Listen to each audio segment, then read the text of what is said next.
အရင်က AI နဲ့ပုံတွေထုတ်တဲ့အချိန်မှာ character တလွဲတွေဖြစ်နေလို့စိတ်ညစ်နေကြတာ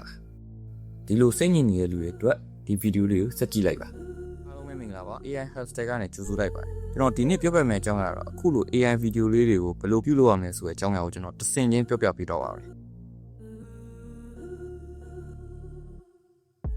ဒီဗီဒီယိုပြုလုပ်တဲ့အချိန်မှာသုံးထားတဲ့ tool တွေကတော့ကျွန်တော် ChatGPT ကိုသုံးတယ် Google Voice ကိုသုံးပါတယ်ပြီးရင် Grok ကိုသုံးတယ်ပေါ့အဆင့်ဆင့်လုပ်ဖို့အတွက်ကျွန်တော် prompt တွေလည်းကျွန်တော်တစ်ခါရေးပြီးထားပါတယ်ကဲဒါဆိုရင်ကျွန်တော်တို့စကြရအောင်ကျွန်တော်ပမာသုံး prompt လေးကတော့ရှင်းရှင်းလေးပဲကျွန်တော်တို့ကကလေးတွေအတွက်ကိုကျွန်တော် character လေးတစ်ခုနဲ့ကြီးခိုင်းတဲ့အားလေးပေါ့အရင်ဆုံးဒီဟာကိုကျွန်တော်တို့ copy ကူးလိုက်မယ် copy ကူးပြီးကျွန်တော် ChatGPT မှာရေးလိုက်ပါမယ်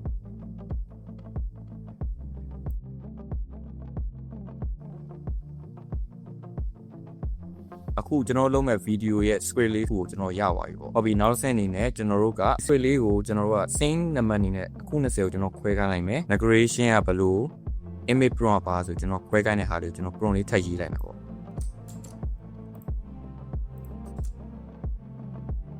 copy paste ပဲ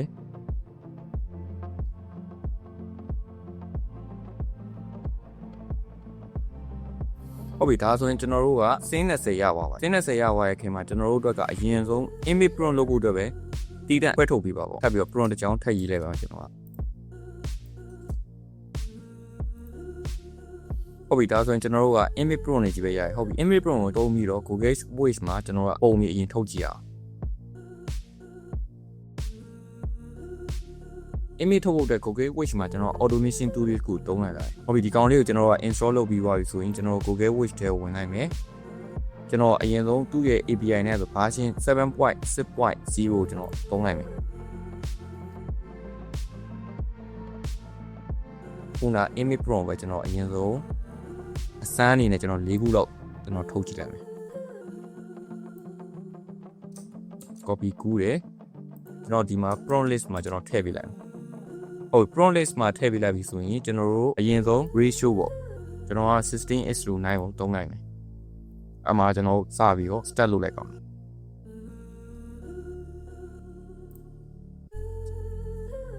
အဲ့တော့သူကတပုံကြီးထုတ်ပေးလိုက်ပါမယ်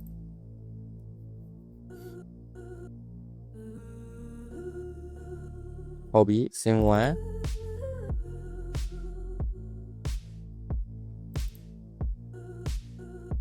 sim 2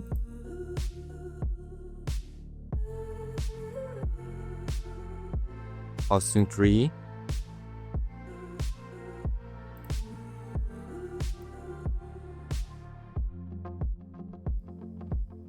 or sim 4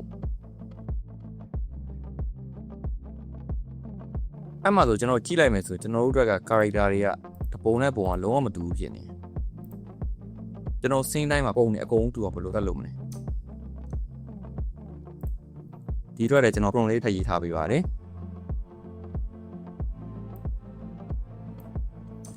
အဓိကတော့ကျွန်တော်ဒီ prompt လေးကတော့ဒီထဲမှာကျွန်တော်သုံးထားတဲ့ဒီ script ထဲမှာပါတဲ့ character တွေကိုတီးတဲ့နှစ်ခုကိုထုတ်ပေးပါပေါ့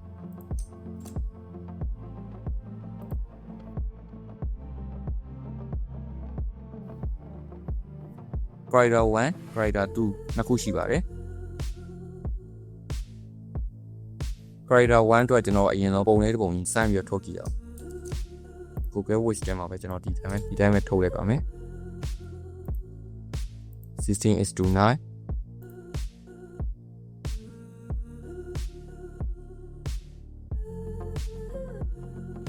နောက်ထပ်ဘယ်လိုပုံစံထောင်းမှကျွန်တော်စမ်းကြည့်လိုက်အောင်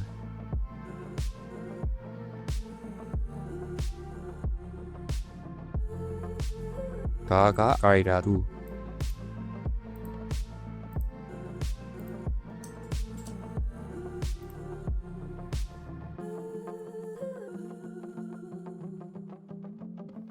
ဒါဆိုရင်တော့ကျွန်တော်ဒီတပုံပဲကျွန်တော်ယူလိုက်ပါမယ်။ download ချထားလိုက်မယ်။ဒီတပုံပဲကျွန်တော် character ယူလိုက်ပါမယ်။ဒါဆိုရင် character နှစ်ခုအတွက်ကျွန်တော်တို့ကတီးတန့်ရပါပါမယ်။ကျွန်တော်တို့ prompt ကိုပြန်ပြီးတော့ထုတ်ကြည့်အောင်။ဒီသားကျွန်တော်အကုန်လုံးကိုကျွန်တော် copy ကူးလိုက်ပါပြီ။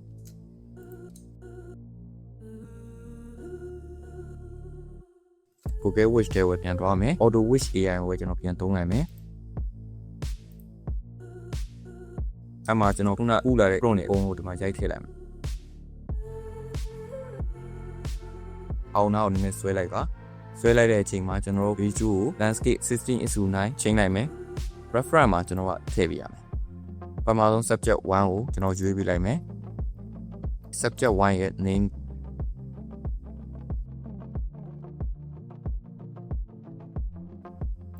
သူ့နာမည်ကိုပေးထားလိုက်မယ်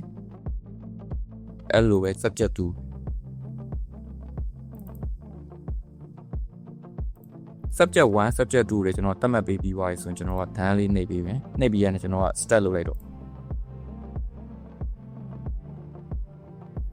ဒီနေရာမှာ connection ပေါ်မူတည်ပြီးတော့နည်းနည်းတော့ကြာနိုင်တာပေါ့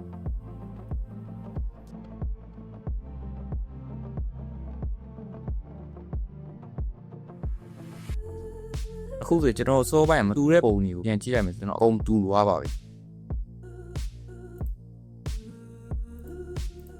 စိတ်20တော့ပုံ20ထုတ်ပြပါလိမ့်မယ်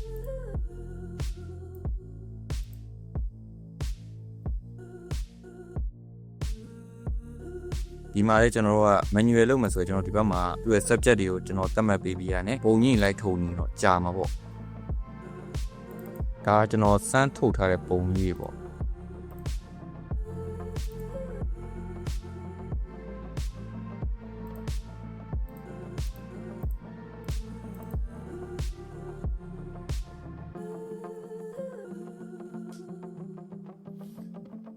အဲ့ဆိုရင်ကျွန်တော်တို့ကအရင်ဆုံးဒီမှာနောက်ခံ AI voice ပြောဖို့အတွက်ကြတော့ကျွန်တော် Google AI 3ကိုကျွန်တော်သုံးလိုက်ပါမယ်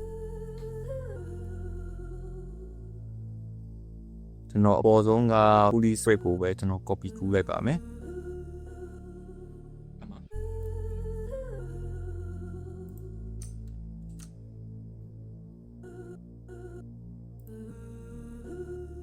ကျွန်တော်ကတော့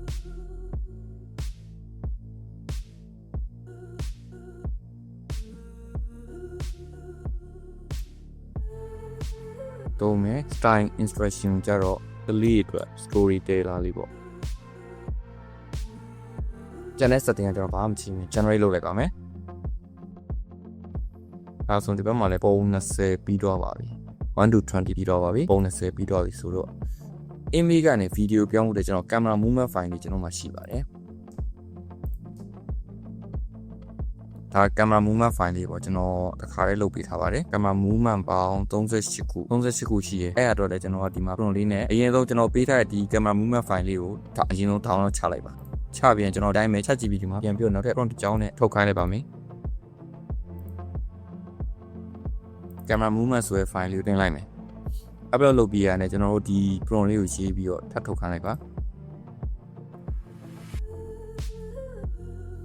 ကျွန်တော် scene အခု20လုံးအတွက်သူက camera movement နဲ့ image to video ပြောင်းပေးမဲ့ prompt တွေရပါလေ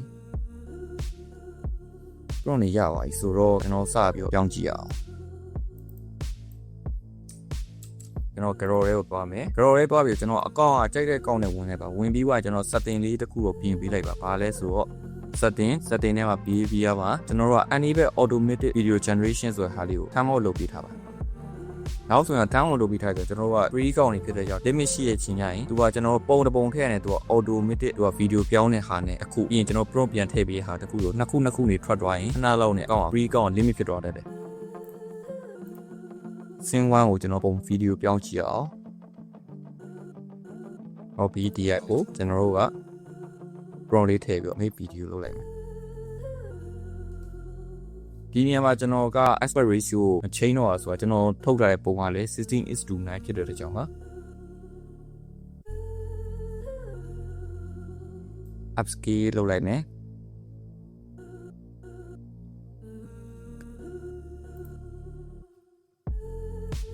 ဟုတ်ပြီအဲ့လိုပဲကျွန်တော်တို့က process တွေကို scene 1နဲ့ scene 20ထိထုတ်သွားလိုက်ဟုတ်ပြီကျွန်တော် video တိုင်းကျွန်တော်တို့ upscale video နဲ့ပဲထောင်းလိုက်ပါတယ်